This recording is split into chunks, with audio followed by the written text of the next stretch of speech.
This is the Hog Central Podcast, sponsored by Oaklawn Sports, Arkansas's best sports betting app.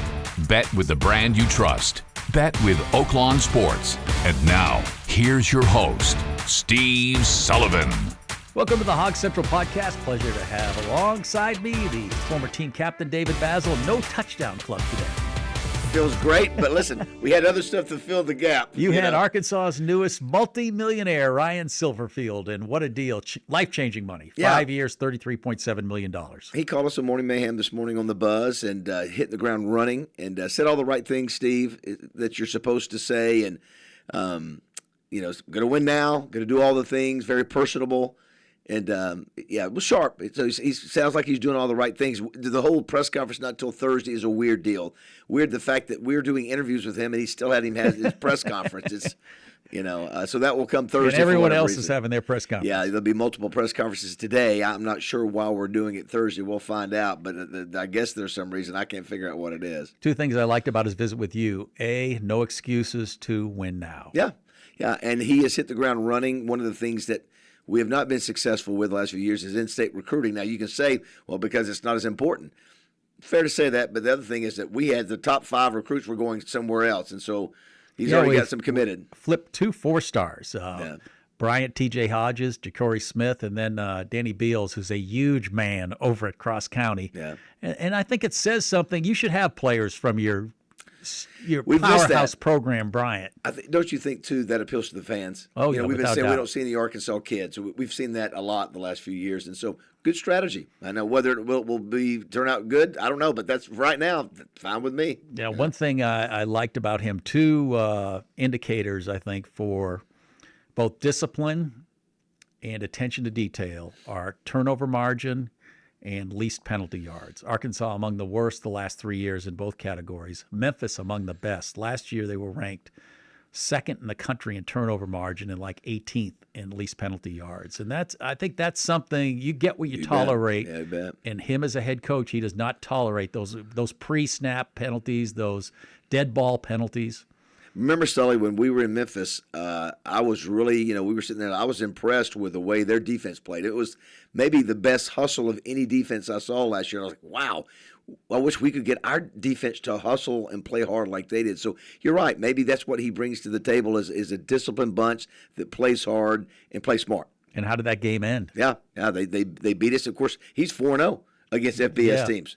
I mean, he wasn't scared, and I'm sure he'll be bringing his staff with him. And so you're right; those are kind of things that it doesn't matter who you are up there. If you're, Saban or whoever, you got to get those right. You got to get the penalties right. You got to get the turnovers. And I like the fact that last year I viewed it as kind of a weakness for Memphis when we played them so early in the season. They had 70 new players on their roster. Yeah. 70 new players. Yeah. He's going to have to do something similar this year. Yeah, the team before, remember, in 2024 was really good, and we thought, wow, they can't be as good this year because they had so many. Right. And they were number 22 until they lost to UAB. They were undefeated after they'd beaten us, and then they lost a few more games. But yeah, I've been impressed. That look over the last 3 years, Sully, he won 29 games in 3 years. Yeah, how much goodwill did he create today, do you think? I mean, it's such a negative in the fan base right now. Yeah, and I'm sure he's smart enough to realize he wasn't the choice, that what happened, and he has to ignore that and go on.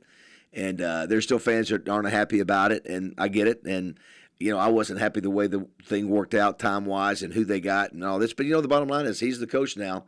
I'm going to support him and hope Razorback fans support him. It's not his fault he's in this position. I think there's more animosity now towards the athletic department than there is him, but he's going to have to deal with that. That's just part of his job now. I sense people get behind him, but Hunter Yurachek has some work to do.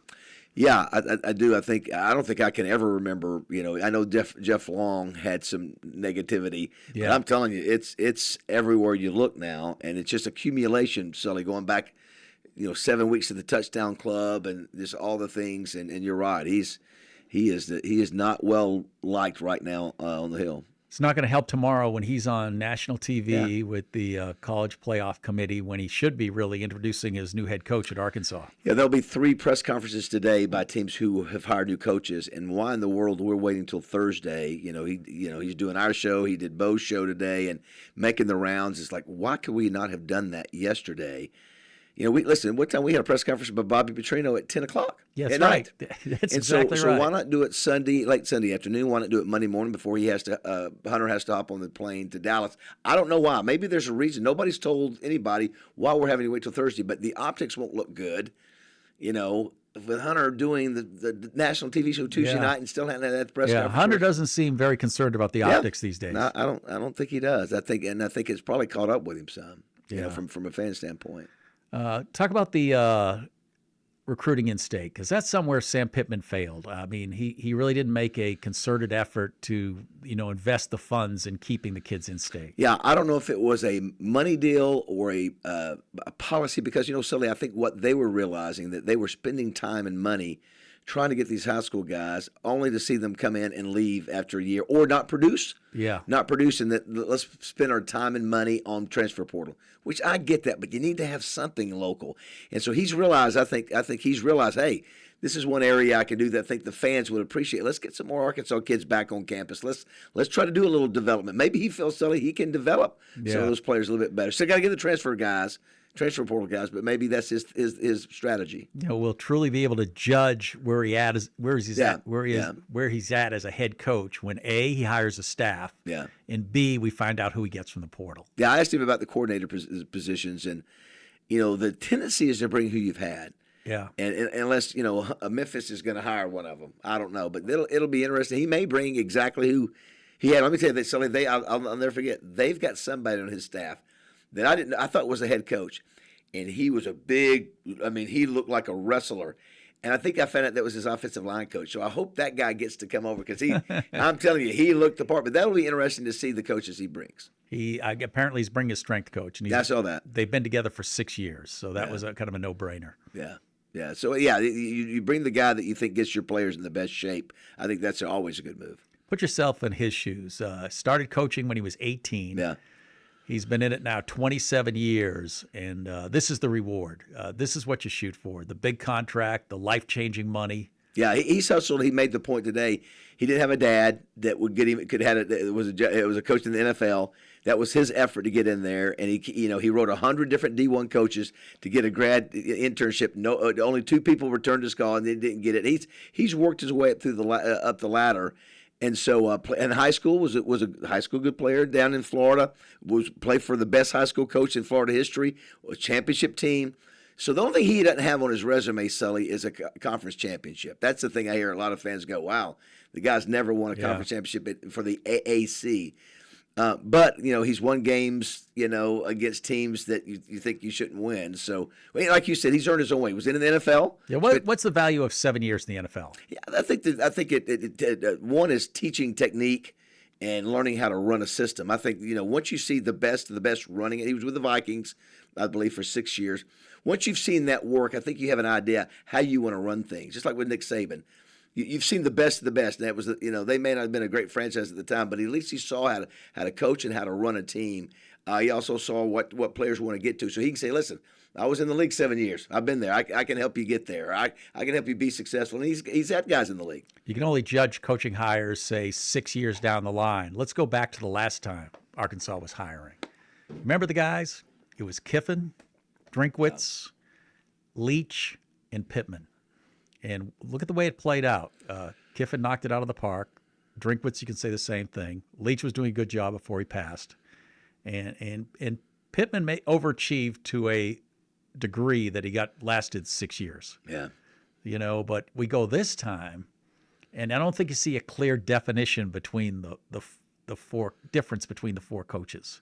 I mean, if you look at Morris, Golish, very similar. That's right. Yeah. Sumrall, and by the way, too, that the other, if you're on the pro Silverfield side, you show, hey, he's 5-0 against Golish. But they were rebuilding programs. I know, but he can certainly say that. Yeah, if that's you right. the negative, you can say the positive. Yeah, you don't know, Sully. It's a gap. But do you feel better about this hire than you did about the Sam Pittman hire? Yeah, I do. Yeah, I mean, the guy beat us. The guy is won 29 games in 3 years, and I know it's the AAC, but you do feel like you've got maybe a guy who's younger. Right. He knows the game, this transfer portal game and the money game. He knows, he gets it. He had Fred Smith from FedEx over there helping his money, so he understands about finding that money and helping Hunter Yurachek raise more money. Yeah, and I like the fact that he's emphasizing in-state. I mean, I think that's just good. I mean, it's something that hasn't been done in the past, and to flip those guys to 4-stars. I mean, those are guys that people pay money for, to recruit. Well, it's been Sully, it's been a long year, to see this last year with, with what Petrino went through, and you thought the players could win a game here or there, and I understand how frustrated the fans are. I mentioned that to him today. Fans are frustrated. We've had 3 2-8 seasons in 8 years. 3. Yeah. 2-10 seasons. Excuse me. 2-10 seasons. Well, you're seeing stuff like 16 penalties. Yeah. I mean, a lot of them are dead ball penalties that are killers. And Petrino wasn't complaining about penalties this time because he knew some of them were legit. They missed one on a targeting call, but Sully, some of those were easy calls. Omega Blake was offside 3 times. In the first half. Yeah. I mean, you can't have that kind of stuff. Yeah, so it just kills you. It just kills you. I think as a coach and as any kind of leader of any business, you get what you tolerate. And it looked from their stats, he doesn't tolerate pre-snap penalties or dead ball fouls. Do you think he goes in there and says, "Hey, we're going to clean house for the most part"? Oh yeah. I think he's going to look at practice video. He said he's looking at not just a game video; he's looking at practice video. Yeah. I think who would you keep off this team? I'd hope to keep some of those offensive linemen. Yeah, and Caden Kettler said he would like to return. If you can keep Quincy Rhodes, I think he will not go anywhere. If he's not going to come out, I think he may go pro. Yeah, that's what I said. He may go pro, but he's not going anywhere else. Yeah, I don't know about Braylon Russell. I mean, I don't think Braylon Russell will stay. No, and I don't think he will stay. It'll be interesting what he brings from Memphis too. I mean, because you would think some of those kids, it's a raise. You're going from, I don't know what Memphis was paying, but that's a different class than SEC money. Yeah. That his best players from Memphis, underclassmen, may join him. And I think his quarterback has another year. Yeah, quarterback looked good last year. Yeah. Yeah, he looked good. I was impressed with him. He could throw it around. And what happens with KJ Jackson? Yeah, KJ Jackson is a good-looking kid. It's a money thing. They may not can afford both of them. They may not have a Frank Fletcher that wants to pay for. Yeah, you're not Ole Miss yet, where you can pay 2 quarterbacks $1 million. Yeah. The Kiffin thing. Yeah. The gall to believe you could leave for LSU and still coach Ole Miss. Do you think that he'll have a different approach to NIL, having been at a smaller school that really has to value their money and how much they pay players and being wise? Now, listen, he's got to compete in the SEC. Yeah. But listen, he's beaten SEC teams before with his players. So maybe he looks at things and said, I'm not going to pay that guy, $1 million. I'm going to pay him $500 or whatever. I think he'll be maybe more prudent with money. I don't know. We'll see. Yeah, I think so. I think sometimes you get in the habit of, well, they're paying this much, we're going to pay that much. And I don't know. I mean, I think it's a benefit having a guy who's paid less money and won over in Memphis than bringing in a guy who's used to paying top money. Yeah. I heard the knock saying Arkansas doesn't have the money to go out and get a bigger name coach. I'm not sure there was one out there that was a money issue as to why you couldn't pay. Yeah, I don't know what Golish is making, but I can't think he's 6-year, 47, so he's just maybe a couple $100,000 a year more. That's it. Yeah. I don't think it was a money thing with Golish. I think it was an eye test. You look at what Auburn has to offer right away compared to what Arkansas has to offer. Yeah, I think that's right. But so much for the wife from Arkansas we thought would be an advantage. But how about these guys? All of them, just life-changing money. They're all AAC coaches. Yeah, they're all North Texas, the Tulane, and Memphis. They go from great money to life-changing money. They can fail and still live the rest of their lives comfortably on this money. All this was a domino effect of Lane Kiffin. That's right. The whole thing was a trickle down. And of course last night, because Mark Stoops gets fired. So Golish said he found out at 1 a.m. after he played. What's that? That he was going to be Auburn's coach. Played the game, and at 1 next morning he found out. Well, here's the deal: that all these guys have been talking to teams. So they can act like they haven't been, but they have. They have. They any guy, all those ones that have press conferences today, they have talked to ADs. They've talked to the selection committee, and so they can say what they want to. But that's they in their time somehow they found time to do that. Yeah. And so, which is part of it. What do you think about the Kiffin thing? Were you surprised that Kiffin? I like what he said. He did say this. He said, I respect what Keith Carter did, his decision about me not coaching. Yeah. But he said, I disagree with him. Yeah.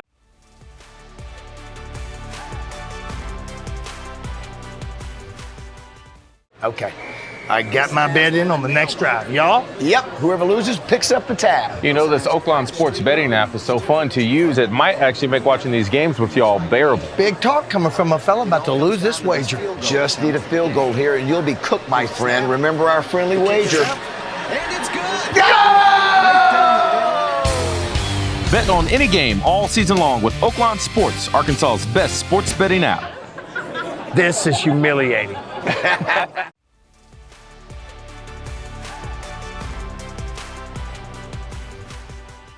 But I agree with Keith Carter. I didn't like in his letter that he I hadn't seen his letter. that he wrote that he spent like the main body of the letter talking about how they won't let him coach. Oh, is that what it was? That was the main Yeah. thing? And then at the end, he thanked Ole Miss, like the little part there. Yeah. I mean, it's still all about Lane Kiffin. Think about this. Yeah. I Do mean, you really think that they're going to let him coach when he's the playoffs are 19 days away, so you're supposed to. I mean, what are you supposed to do as a program? No, yeah, put that it is neutral for. I mean, really, can he not see there's no way? And that is one of their bitter rivals that Yeah. you're going to let here. And you don't think he's going to be doing business the whole time he's coaching? Yeah. Yeah, just sorry, Buck. Listen, here's the deal, dude. If you want the job, see you later. Bye-bye. You can't do both. They pretty much slammed that door by making Golding permanent head coach. Yeah. You know that he's the guy. Yeah. And apparently he's very popular with the players. Yeah, and it'll be interesting to see.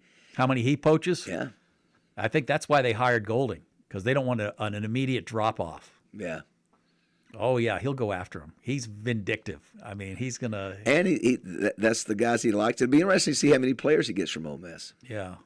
And Well, I tell you what, here's the deal. So the word is that the Ed Orgeron may join him, which would be, I mean, that's not good news for us. We don't need Ed Orgeron down there getting players and Lane Kiffin. They're going to be tough to beat if that's the case.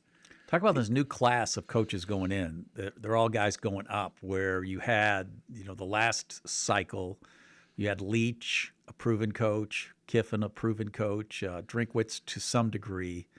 Yeah. A proven coach. I mean, it's a different group coming in now. Yeah. Yeah. I do think it's interesting, though, Steve, if you look around the country, what has happened over the last 10, 15 years is that coaches are not moving. Usually, for example. Like the guy at Arizona State. That's right. Or Iowa State, Matt Campbell. That's right. Indiana. Yeah. Signetti could have gone to a blue blood. Yeah.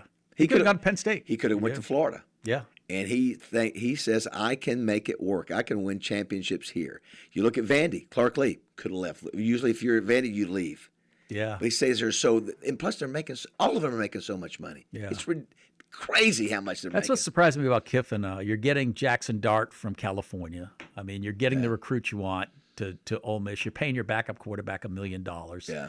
I mean, what more can you do at LSU? I think, Sully, the best way to put it is that if you've been driving in a nice car, and it's a very nice car, and gets you where you want to go, or there's a Lamborghini over there, and you'd really like to be driving around in a Lamborghini, he wants to drive in the Lamborghini because there is LSU's the Lamborghini, Ole Miss is your dad's car, and you can still win, still get to where you want to go, but one's flashier and gets you there faster.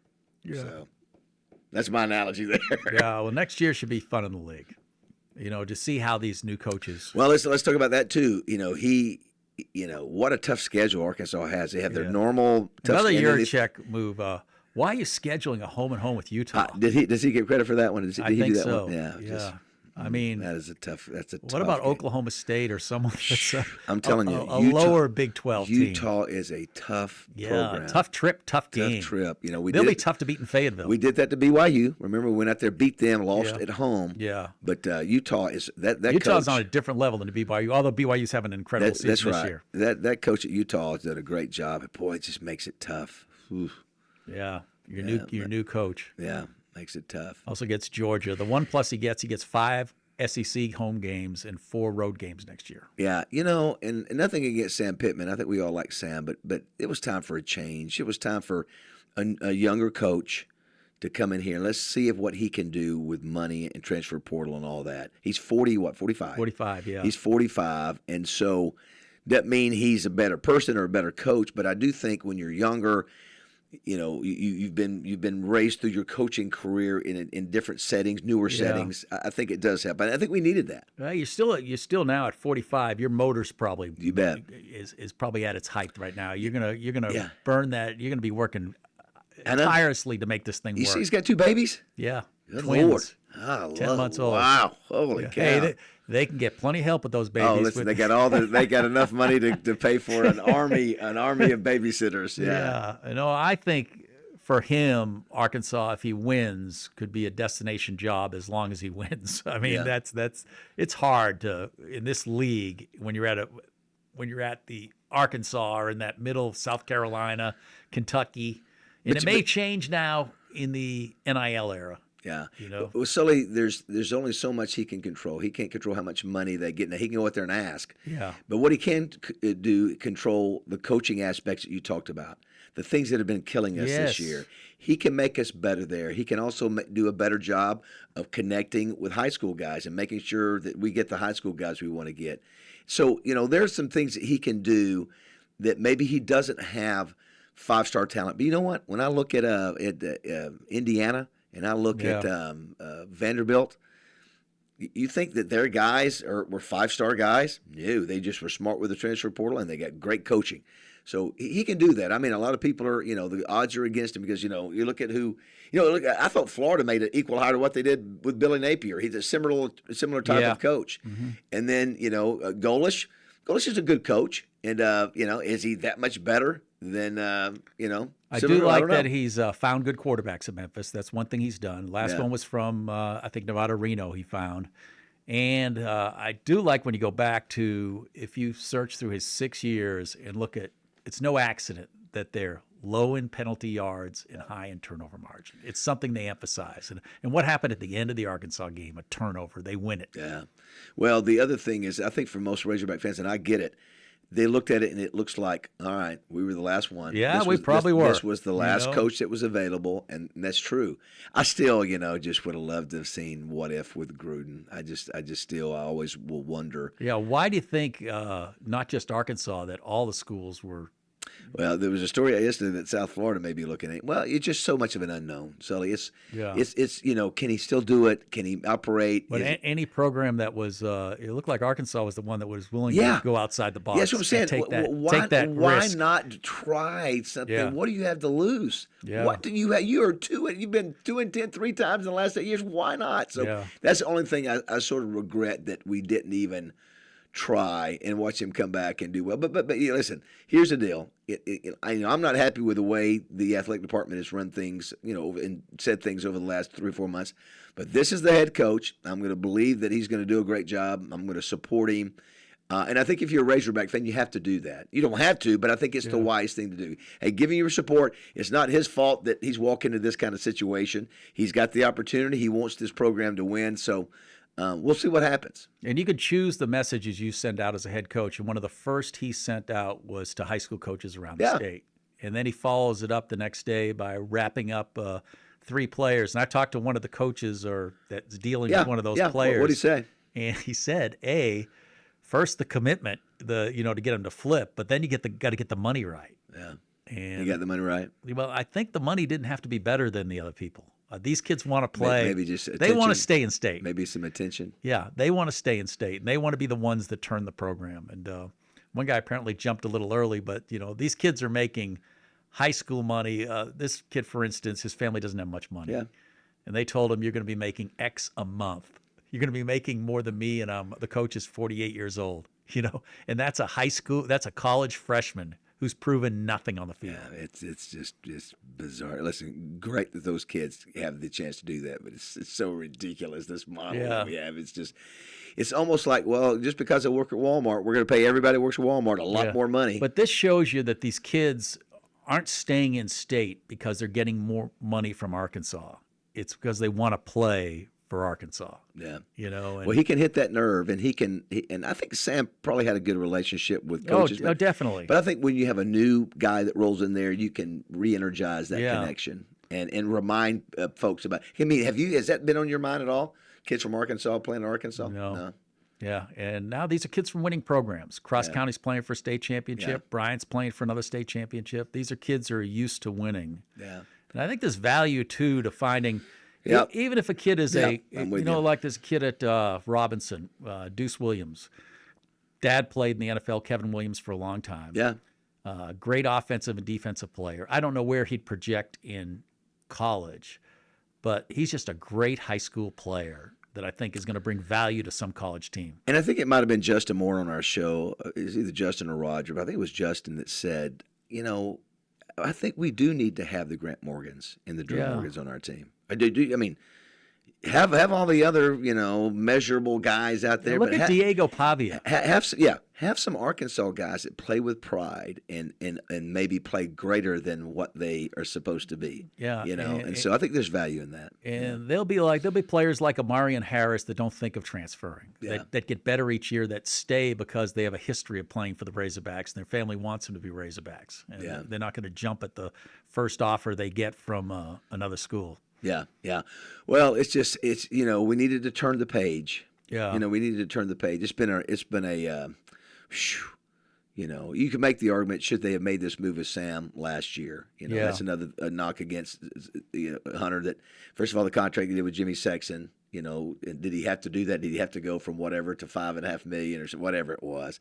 And then last year having an extra year. And we've just been mired in this. Something that irritated me about that contract extension. Hunter, one of the things if you have an agenda you run on when you're athletic director, was changing contracts and the way they're done. Yeah. And then he got sucked in by Jimmy Sexton. Yeah, the agents run the show, man. The ADs until the ADs change. And so far, nobody's changing. Nobody's willing to challenge. Nobody's willing. They feel like you got to have the coach, got to pay him. And it's just bizarre. These buyouts are just these contracts are ridiculous. Do you think Hunter Yurachek is long for Arkansas? I think this move to be, to take over even temporarily as president of the college playoff committee was another feather in his cap to maybe get a job somewhere else. He senses what's going on in this state. I mean, you have to if you just look around. I think the way this thing works, Sully, it's politics. You have the board of trustees, and as long as he's got 4 or 5 votes that gives him. Yeah, he is safe until those 4 or 5 either hear from the other board members or the governor saying, I want to move on. Yeah, and the chancellor certainly could. The chancellor and him are not on the best of terms. So I don't know. He might still be here another year. I can't recall.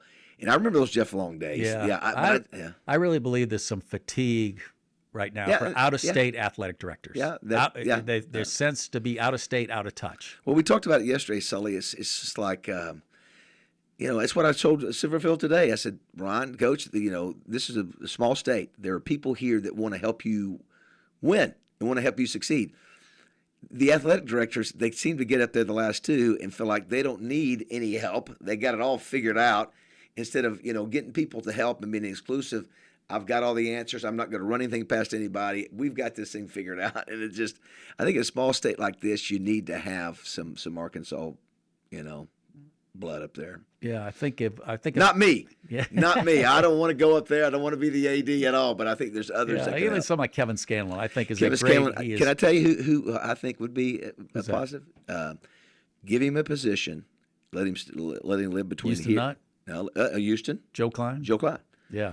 And Joe's would be willing to do it. Listen, could you convince Houston? Why not? Instead of thinking somebody's a threat.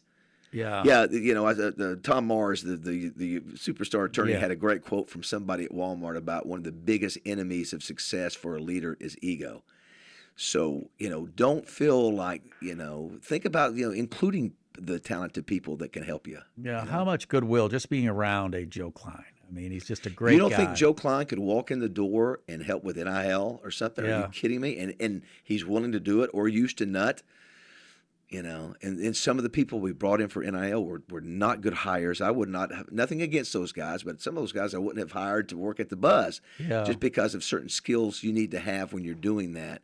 So we missed on that. And then, he's got some guys up there that were out-of-state guys, which, listen, I'm an out-of-state guy, so I'm saying you shouldn't hire, but you got to have that flavor of Arkansas. Quinn Grovey. Yeah. Give him, I know he's involved with a lot of things up there, which is good, but, get him out even more. And let him have more influence. Yeah, I was trying to think of things that Hunter Yurachek has done, and one thing he's done is I think the in-state competition has been good. You know, Agree 100%. Yeah. And you know, he was the guy who was responsible for bringing Arkansas State and Arkansas I think together. that was an excellent move by him. Yeah, I'm not saying that he hasn't done anything right. He's done some good things, and I have nothing personally against him. Something he could do right away is improve the I don't know what you call it. The fan way, experience? No, the way they've honored Darren McFadden. Yeah, well, here's the deal on that. That's got to be a temporary deal. See, the problem is, and that's a great example, they feel like they had the correct answer. Still do. Yeah. The reality is that nobody wanted that. Darren McFadden wanted his jersey retired. That's what he run. But for some reason, we're the only ones up there that can't figure out that that's okay to do. You got 3 numbers sitting up there, but that's what I'm just saying. You know, talk to people, talk to Darren. Listen, you know, you may think you have the smartest answer. Listen, it's their right to do what they want to do. But it just, you know, and hanging those jerseys in Bud Walton. I've been talking about that for years, and Joe Klein was really passionate about it. And I think I've heard they're going to do something this year, but I'm not so sure they'll do it right. Yeah. But just listen to everybody, and just realize maybe the masses may have some good ideas. I think Cal will help with basketball. Yeah. He's been at Kentucky. No question. He's seen the players honored. He knows the great Razorbacks, and you know they're getting older too. You know, Marvin Delph. Yeah, they're dying. Ron You Brewer. lost Big O last year. It'd been nice to have, and you're not retiring numbers, just hanging jerseys. It's that simple. And you do have to give him credit too for closing the deal with Cal. You know, that was obviously a Tyson deal, but he could have screwed it up, could have messed it up. He didn't, so he gets credit for that. He gets some credit for that. Yeah, and Nolan Richardson Court, I'll tell you, he had to be pushed to do that. Yeah, and listen, got it right. It may have taken him a while, but it was the right thing to do. So, like I said, again, it's not some agenda so other people are smarter than you. It's like, listen, just this is what the masses want. Yeah. Unless it's something horrible, I want to pay attention and listen. They might have some good input.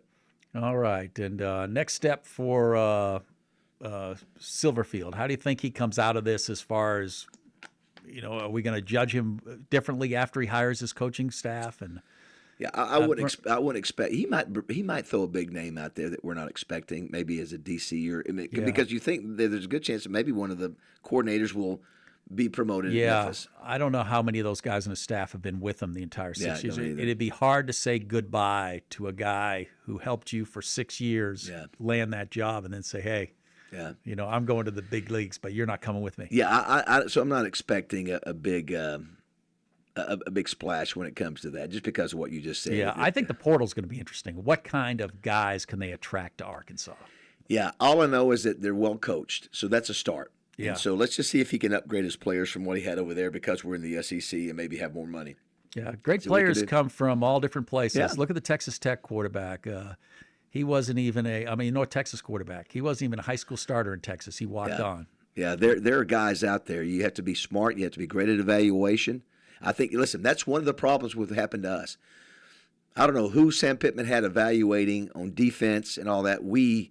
I saw it the first game. I'm like, holy cow. Yeah. This is not and I got in trouble. Oh, you're being negative. I said, ooh, it worried me. And that's what we saw. We heard measurables and biggest and tallest.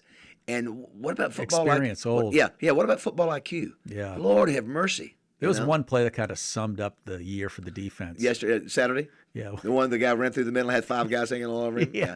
He just kept moving. And we were hanging all over him. Last guy just threw a shoulder into him, you know? It's just, wow, that was, and you give credit to that running back. What a great run. Maybe one of the all-time great runs. Yeah, but that's just effort. That's effort. It's effort. Just, Yeah, and because when you evaluate, too, you somehow you have to evaluate. Well, look at the kid and look at where he came from. Did he, in high school, where he was in college? Yeah. He might have been at Georgia, but did he do anything at Georgia? I don't know. I found it interesting the new coach said he was looking at practice video. Yeah, I love that.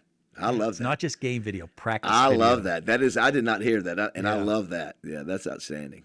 All right. You're in a better mood today now. Yes, yeah. I was, I was so fatigued from doing this. So, we've done 6 of these in 20 years, and just to see the way it came out, and this is not what we expected, and Trey Shapp had broke it. It was Alex Golish, and so that's what we were, and then to find out, no. So it's just more the way things are handled, and all we can do, Sully, turn the page. Yeah. Let's move forward. Yeah. The one plus, there's an unknown with all these guys. Unknown with all these guys moving up. Golish may have been, or Summerall may have been the top choice, but we don't know if he's going to succeed in Florida. I know. Listen, I thought it was a similar hire to Billy Napier. I thought you two similar kind of guys. Yeah. Tough-minded guys, and so I thought maybe they would go after Drinkwitz or somebody else. Yeah. But I like the fact that guy got 70 new players in last year. Talk about the Drinkwitz. Silverfield at Memphis, and still beat Arkansas and won 8 games. Yeah. 70 new players. Yeah, he lost a really good team the year before. They were 11 games. Yeah. Because this year he's going to have to get 70 new players. Yeah, it's a whole new. But he's done it before. Yeah. And that's that would scare a lot of guys, and it may have scared Golish coming in. That what am I going to do this first year? Yeah, if you're looking at this is a tough job. This is a tough job. And then you have an athletic director say what he said, so you're worried a little bit about the money. I'm sure Hunter told him, hey, we're going to get the money. Yeah. And so, and maybe, listen, he's a. I don't think they lowballed him at all with the salary. No, you know what he studied in school, right? Silverfield? No. Economics. Economics. Okay, good. He's a money man then. So not your normal, so like your coaches. Yeah, he's an economics major. And the guy started coaching at 18. Yeah, he actually had a neck injury. Yeah, actually was coaching full time at the college he was attending, and at 20. Yeah. He was a defensive line coach for that Virginia college he was at. So, yeah, he's paid his due. So I give him credit for that. He has a plan, and. So hey, let's give him support. Let's see what he can do, and maybe we're back here again in 3 or 4 years. I don't know, maybe not. Hey, they were smart getting him on the Chuck and Bo show up in Fayetteville, and then getting him on your show this morning. That's wise. So if you're not going to have the press conference till Thursday, go ahead and make him get the round. Yeah. So what are we not going to know about him by Thursday? I know. It's like, well, don't even worry about the press conference. We've already got everything covered. We know what he's been doing, and. Yeah, it'll be post-signing day, which will be good. He intends on signing. I don't know how many of those Memphis recruits, but they're 3-star guys. And I noticed what I liked about his recruiting class. It's not just a Mid-South class. He's got kids from Florida. He's got kids from all over. So obviously they scour the nation for ball players. And maybe that's what they want to do. Maybe they want to have, hey, this is the day after National Signing Day. We got some good players. I don't think we're probably going to be a high-ranked like top 25 class or whatever, but maybe they want to do that to be able to brag what he gets. We were like 70th. We had basically, it's hard to recruit when you have a interim coach. And you're 2-10. Yeah. He has 26 players he had committed at Memphis. Yeah. And I don't know how many of those 26. I would imagine a lot of them will follow him to Arkansas because they're 3-star guys. Yeah. And the money would probably be similar or a little more for these freshmen. If people knew how much money that we were paying kids that have not that some of these guys, listen, I'm going to just tell you, some of those guys that should not be getting that kind of money. I heard there's crazy. Different levels for like 3- and 4-star guys. And you're throwing around money like just like 6 figures. Like I've heard for some 4-star guys, it's like $150,000 just to sign. Well, let me just say, there was a 4 or 5-star that came out of Arkansas that we didn't get that went to Missouri. You know who I'm talking about. Yeah. And all that 4 or 5-star stuff didn't make a bit of difference, No. It's about Courtney Crutchfield. Yeah. He was the big star, went up to Missouri, didn't do much, came here, and I'm glad that he's back, but he's not having I don't know how much he's been paid. Yeah. I guarantee you, it ain't for what he's produced. No. So, I just think, we should measure how much we're paying these guys. Just because we got money in the bank, do we need to just throw this money for guys that really don't produce and they're really not good enough to be getting that kind of money? But I guess that's the way the system is. So. Yeah, we lost to a Memphis team, and I would have loved to seen these payrolls. Yeah, good point. Yeah, if people knew, I think it'd be a different ballgame if they knew how much we were paying. Oh my gosh, it would be brutal. They were not paying the quarterback from Reno $1 million, and that's and I like the fact that he's had really good quarterbacks the last couple of years at Memphis, and I think that's key. That's the start. Yeah. If you're going to have you don't see many successful teams without a quarterback that is really good and protects the ball and makes big plays. Look at Jalen Raynor at Arkansas State. Yeah. Do they go to 3 straight bowl games without him? No, he's been the star of this. Yeah, how much?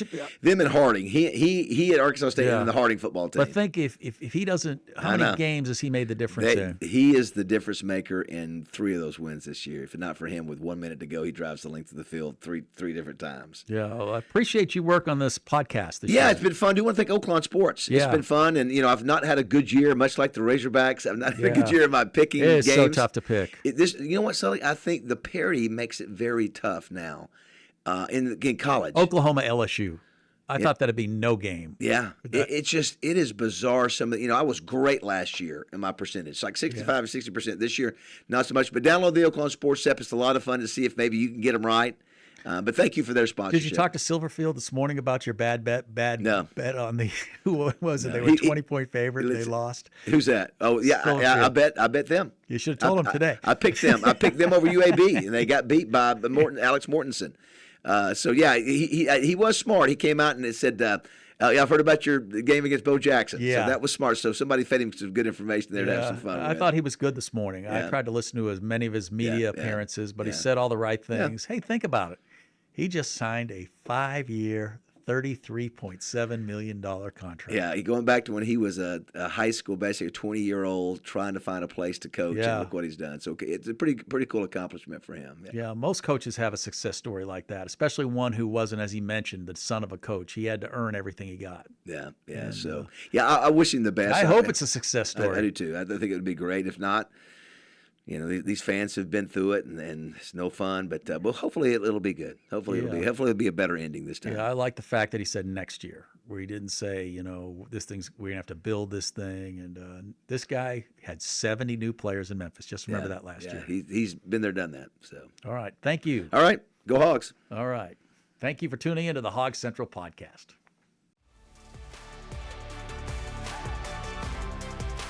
And don't forget to like and subscribe to the Hog Central Podcast. New episodes drop Tuesday on YouTube, or listen on the go. Find us on Apple Podcasts, Spotify, and every major podcast platform.